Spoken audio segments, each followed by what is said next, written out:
அந்த படம் பார்த்துட்டு வந்து நீங்கள் எல்லோரும் சொன்னீங்க, என்னோட பத்திரிக்கை நண்பர்கள்லாம் சொன்னாங்க, உங்கள் சம்பளத்தை ஏற்றிடுவீங்களா அப்படின்லாம் கேட்டாங்க ஃபஸ்ட்டு.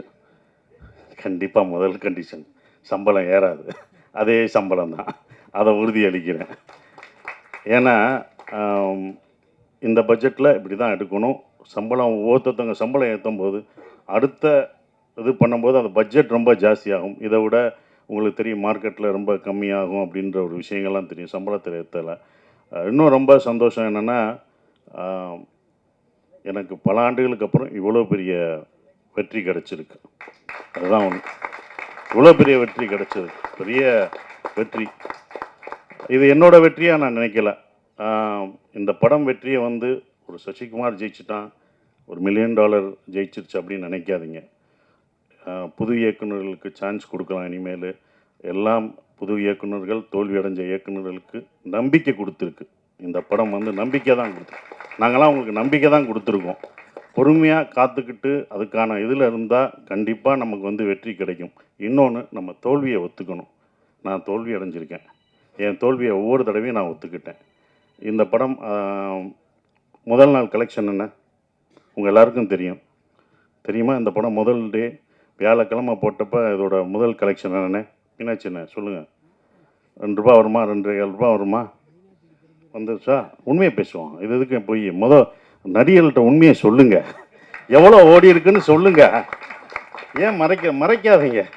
எவ்வளோ ஓடி இருக்குன்னு சொன்னால் தான் யாரும் சம்பளம் ஏற்ற மாட்டாங்க, யாரும் எதுவும் பண்ண மாட்டாங்க, உண்மையாக இருப்பாங்க. அப்போ நீங்கள் ஒவ்வொரு தடவையும் சொல்லும்போது தான் சார் இந்த 2 ஏன் நான் சொல்கிறேன்னா, முதல் நாள் இந்த படத்தோட கலெக்ஷன் 2 அப்படின்னா என்னோடய மொத்த படம் ஒரு படம் 2 தான் கலெக்ட் ஆகிருக்கு. அதை நான் தெரிஞ்சுக்கிட்டேன். ஸோ என்னுடைய இந்த படம் ஒரு படம் 2க்கும் ஓடி இருக்குது, இப்போ பல கோடிக்கு ஓடி இருக்குது.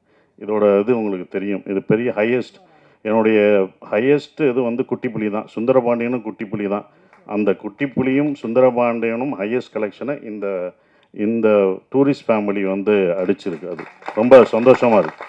அப்போ ஒரு நம்பிக்கை கொடுக்குற, நான் இதை ஏன் இவ்வளோ தூரம் சொல்கிறேன்னா, இனி வரும் நம்மளுக்கு நம்பிக்கை என்றைக்கும் விடாமுயற்சியோட விட்டு கொடுக்கக்கூடாது. அந்த நம்பிக்கை கொடுக்குறதா ஒரு 5 பேருக்கு நம்பிக்கை கொடுத்தா எனக்கு சந்தோஷமாக இருக்கும்னு நான் நினைக்கிறேன். அந்த பொறுமையும் இதுதான். ஏன்னா இது படம் ஆரம்பிக்கும் போதே யுவராஜ் தான் ரொம்ப கான்ஃபிடெண்ட்டாக இருந்தார். எங்கள் ப்ரொடியூசர் சொன்னார், சார் உங்களுடைய இது என்ன ஞாபகம் இருக்குமான்னு தெரில,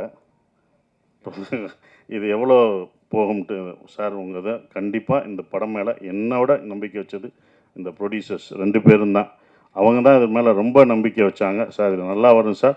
எனக்கு சுந்தரபாண்டியன் உங்களை எப்படி எல்லாருக்கும் பிடிச்சதோ, சின்ன பசங்கள்லேருந்து வயசானவங்க வரைக்கும் உங்களுக்கு எப்படி பிடிச்சதோ, இந்த படத்தில் வர தர்மதாஸ் கேரக்டர் எல்லாருக்கும் பிடிக்கும் சார்னு தேட்டரில் போய் பார்க்கும்போது அதை உணர்ந்தோம். ஒவ்வொரு தேட்டரும் படும்போது மக்கள் ரொம்ப நாளைக்கு அப்புறம் குடும்பமாக ஒரு தேட்டரில் படம் பார்க்குறேன். எல்லாம் ஓடிடியில் இருக்காங்க, வீட்டில் இருக்காங்கன்னு நினச்சிட்டு இருந்தோம். நல்ல படம் கொடுத்தா அவங்க வர்றாங்கன்றது இப்போ தெரிஞ்சுக்கிட்டேன். நான் தெரிஞ்சுக்கிட்டேன், இது எனக்கு தான். அப்போ எல்லோரும் தெரிஞ்சுக்கணுங்க. அப்போ ஃபேமிலியாக வர்றாங்க, ஏன்னா இவ்வளோ வர்றாங்க அப்படின்னும் போது அவங்க நல்ல படம் இந்த மாதிரி குடும்பத்தோடு ஒரு படம் பார்க்கலான்ற நம்பிக்கை கொடுத்துருக்கு. ஒரே மாதிரி படம் பண்ண வேணாம், டிஃப்ரெண்ட்டாக படம் பண்ணலாம், ஜானர் ஆஃப் படம் பண்ணலாம் அப்படின்ற ஒரு நம்பிக்கை இந்த படம் கொடுத்துருக்காதான் நான் நினைக்கிறேன். இப்போ வரைக்கும் ஃபேமிலி தேட்டருக்கு வந்துக்கிட்டே இருக்காங்க. பெரிய குடும்பம் என்றைக்குமே அப்போ இருந்து இப்போ இருந்து ஒரு விஷயம் இருக்குது. ஏன்னா நாங்களும் தேட்டர் வச்சுருக்கோம். அந்த தேட்டர் கவுண்டர் பின்னாடி நான் உட்காந்துருக்கும்போது லேடிஸ் கவுண்டர்லாம் கூட்டம் வரும், பயங்கரமாக இருக்கும், கூட்டங்களாக நிற்கும். நாங்கள் சின்ன வயசில் உட்காந்து பார்க்கும்போது பார்ப்போம். அப்போ டிக்கெட்டில் உள்ளவங்களாம் சொல்லுவாங்க, எந்த படம் பெண்களுக்கு பிடிச்சி தாய்மார்களுக்கு பிடிக்கிற படங்கள்லாம் சூப்பர் ஹிட் ஆகும் அப்படின்னு அப்போ இருந்து சொல்கிறாங்க. அது இப்போ வரைக்கும் அது நடந்துக்கிட்டு தான் இருக்குது. அதனால தான் தாய்மார்களின் பேராதவருடன் அப்படின்னு ஒன்று போஸ்ட் அடிப்பாங்க. ஸோ அவங்களுக்கு பிடிச்சிச்சுன்னு வச்சுக்கோங்களேன், ஃபேமிலியாக வருவாங்க. 5 பேர் வர மாட்டாங்க, ஒரு குடும்பமே வரும். ஒரு குடும்பத்துக்கு பிடிச்சிச்சுன்னா வரும், ஒரு பசங்களுக்கு படம் பிடிச்சிச்சுன்னா அவ்வளோ பேர் வரும். ஸோ அப்படி இந்த படத்தை இவ்வளோ அழகாக ரீச் பண்ணி கொண்டு போன இந்த கம்பெனிக்கு நான் என்னுடைய வாழ்த்துக்களை தெரிவிச்சுக்கிறேன். அப்புறம் அபி எங்களுடைய டைரக்டர், நான் இவ்வளோ நல்லா நடிச்சிருக்கேன் அப்படின்னு சொன்னது அதுக்கு காரணம், முக்கியமான காரணம், நல்லா நடிச்சிருக்கேன்னா என்னோடய பாடி லாங்குவேஜ் எல்லாம் மாறி இருக்குன்னா அது அபி தான், டைரக்டருக்கு தான் போய் சார். ஒவ்வொரு விஷயம் பார்த்து தான் சொல்லுவேன், இது எப்படி பண்ணுவேன் அப்படின்றது. அந்த கையை வச்சுன்னு சொல்லுவேன். நமக்கு பொண்ணு இருக்கோ அது அவரோடது தான், இன்னொரு தடவை பொண்ணு அதை நல்லா பண்ணிடுறேன், இன்னொரு தடவை நமக்கு பொண்ணு இருக்கோ அப்படின்னு இப்போ எல்லோரும் சொல்லும்போது அது அபியோட ஸ்டைலை தான் நான் பிடிச்சேன். ஸோ அபி தேங்க்யூ, இப்படி ஒரு நல்ல படத்தை எனக்கு கொடுத்ததுக்கு நான் நன்றி சொல்லணும். நீங்கள் எனக்கு நன்றி சொல்லிட்டீங்க, நான் உனக்கு நன்றி சொல்லணும். ஏன்னா ஒரு ஸ்கிரிப்ட் எழுதுறதுக்கு வயசு முக்கியம் இல்லை, அதை நிரூபிச்சுட்ட. நீ எல்லாருக்கும் ஒரு ரோல் மாடலாக இருக்க. இனி உன்னுடைய அடுத்த படம் தான் ரொம்ப கஷ்டமானதாக இருக்கும். ஏன்னா முதல் படம் சுப்பிரமணியம் முடிச்சு 2வது படம் என்ன பண்ணணும்னு நமக்கு தெரியாது. அந்த அனுபவத்தை சொன்னேன் கேர்ஃபுல்லாக. அதையும் முதல் படமாக நினை. உன் முதல் படத்தில் என்ன எதிர்பார்த்தவங்களோ அதை கொடுத்துரு. நம்ம புதுசாக போகணுன்னு அது பண்ண முடியாது. ஸோ உன்னுடைய அடுத்த படம் உனக்கு வந்து இதை விட ஒரு பெரிய நடிகர் உனக்கு வரலாம், இன்னும் பெரிய நடிகர்கள் உனக்கு வருவாங்க, பெரிய ப்ரொடக்ஷன் வரும், பெரிய காசு வரும். ஆனால் கரெக்டான படத்தை மட்டும் எடுத்துரு. அதுதான் ஒன்று, கரெக்டான படத்தை மட்டும் எடுத்துரு. ஏன்னா இன்னும் உன் எல்லா கண்களும் உன் மேலே தான் வாட்ச் பண்ணுவாங்க. அடுத்து உனக்கு ரொம்ப இதுக்கு பொறுமையாக நல்ல ஸ்கிரிப்ட் பண்ணி ஜெயிச்சிரு. உன் அடுத்த வெற்றிக்காக நாங்கள் இன்னும் மாவளோடு காத்துக்கிட்டு இருக்கோம். அது நீங்கள் ஜெயிக்கணும் அப்படின்ற ஒரு விஷயம். சிம்ரன் மேடம் ரொம்ப சந்தோஷம். உங்கள் படங்கள்லாம் அவ்வளோ ரசித்து பார்த்தோம். சிம்ரன் வல்லையான்னு நாங்கள் அடுத்த நான் வெற்றி விழாவில் கூட்டு வரேன்னு சொன்னேன். அதே படம் வெற்றியும் அடைஞ்சது. உங்களை கூட்டு வந்துட்டேன், ரொம்ப சந்தோஷம். நீங்களாக தான் வந்துட்டீங்க, கூட்டு வந்துட்டோம்னா அதை கூட்டு வர போகிறாங்க. நீங்களாக வந்துட்டீங்க, அது எங்களுக்கு சந்தோஷம். ஆனால் அப்போ அது ரொம்ப சந்தோஷம் மேடம். அவங்களோட ஒர்க் பண்ணது எனக்கு ரொம்ப சந்தோஷமான ஒரு தருணமாக இருந்தது. நம்ம இப்போ வந்தது பெண்ணா வானவில் தானான்னு பூமியிலே பூ பறிக்கும் தேவதானான்னு தேட்டரில் பார்த்துருப்போம்.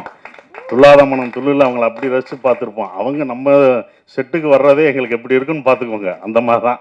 ஸோ அவ்வளோ அந்த அந்த சீனியாரிட்டி அதெல்லாம் எதுவுமே கிடையாது. அவங்க அவ்வளோ அழகாக பர்ஃபார்மன்ஸ், அவங்கள அவ்வளோ பர்ஃபார்மன்ஸ் படம் பார்த்துருக்கோம். வாலியாக இருக்கட்டும் சரி, பஞ்சதந்திரமாக இருக்கட்டும், அவ்வளோ பர்ஃபார்மரான ஒருத்தவங்க. அவங்கள நாங்கள் வந்து நல்லா பார்த்துக்கணுன்ற ஒரு இதுதான் இருந்தது. அவங்கள மரியாதை, அவங்களோட உழைப்புக்கு நம்மளுடைய தமிழ்நாட்டில் வந்து நம்ம தமிழை கற்றுக்கிட்டு அவங்க தமிழ்நாட்டில் அப்படி இவ்வளோ படங்கள் பண்ணியிருக்காங்க. அவங்களுக்கு நம்ம எவ்வளோ ரெஸ்பெக்ட் கொடுக்கணும் அப்படின்றதான் எனக்கு செட்டுக்குள்ளே ரொம்ப இருந்தது. அது எல்லாருமே நாங்கள் கொடுத்துருக்கோம். உங்களுக்கு அவ்வளோ மரியாதையாக கொடுத்து உங்களை ஒரு ராணி போல் பார்த்துருக்கோன்ற நம்பிக்கை எங்களுக்கு இருக்குது. அது உண்மையான்றத நீங்கள் தான் சொல்லணும். Thank you madam. அதுதான் அப்படி. ஆனால் அவங்கள அவ்வளோ பார்த்துக்கிட்டோம் நாங்கள் எல்லாருமே, யூனிட் எல்லாமே பார்த்துக்கிட்டது எல்லாமே. Thank you madam. உங்களோட ஒர்க் பண்ணதுக்கு எனக்கு ரொம்ப சந்தோஷம்.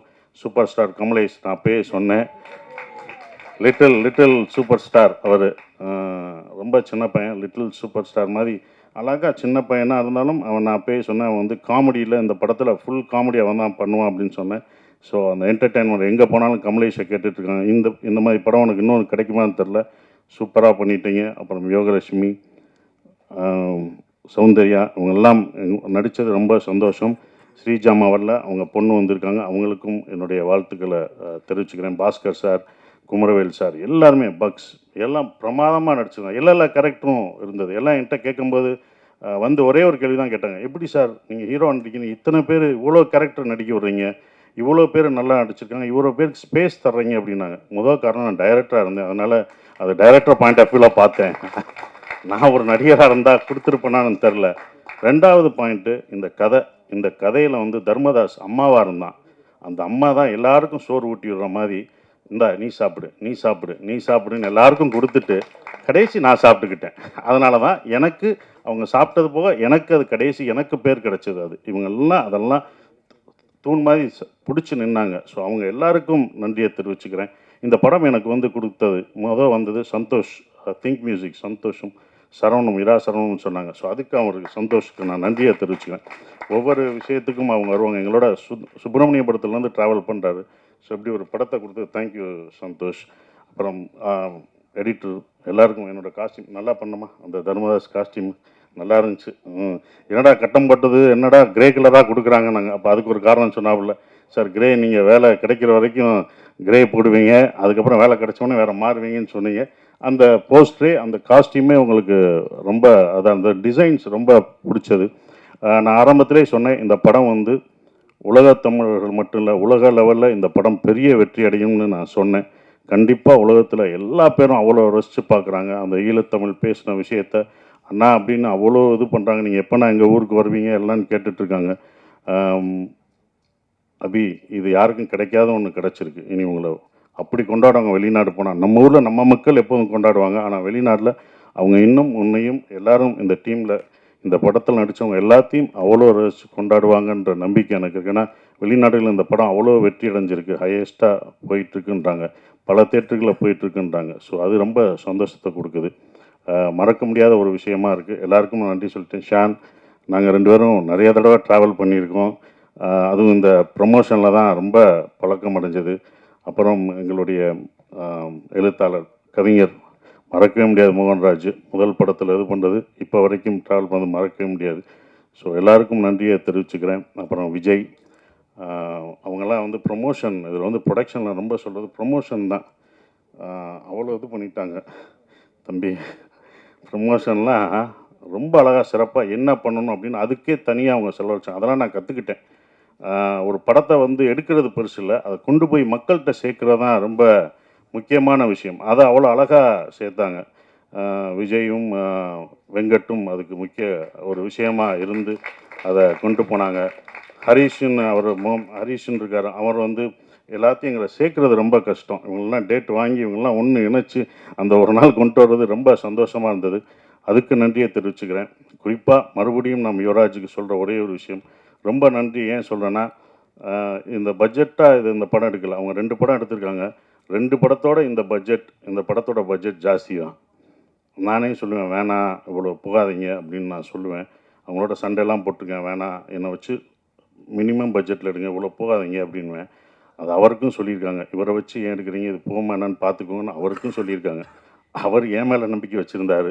அதோட இல்லை சார் நான் நம்பிதான் சார். நானே சொல்லுவேன், ராமேஸ்வரம் போகும்போதும் நான் சொல்லுவேன், பட்ஜெட் ஏறிடுச்சுன்னா அவங்களோட நான் சண்டை போடுவேன். இதோட 25ஆந்தேதி ஏன் போடுறீங்க, கிறிஸ்மஸ் ஹாலிடேஸ் எல்லாம் டபுளாக இருக்கும், வெளில வேணாம் சார், பரவாயில்ல சார் அப்படின்னு சொன்னாங்க. இந்த படத்து மேலே அவங்க அவ்வளோ நம்பிக்கை வச்சுருந்தாங்க. அந்த நம்பிக்கை வீண் போகலை. இந்த வெற்றி எங்களோட வெற்றி இல்லை, இது தமிழ் சினிமாவின் வெற்றியாக தான் நான் கருதுகிறேன். குடும்ப படங்கள் நிறையா வருன்ற நம்பிக்கை எனக்கு இருக்குது. ஸோ இன்னும் மாறும், நிறையா படங்கள், நிறையா ஜானர் படம் வரும்னு நினைக்கிறேன். உங்கள் எல்லாருக்கும் என் நன்றியை தெரிவித்து அப்படியே நன்றி. தேங்க்யூ.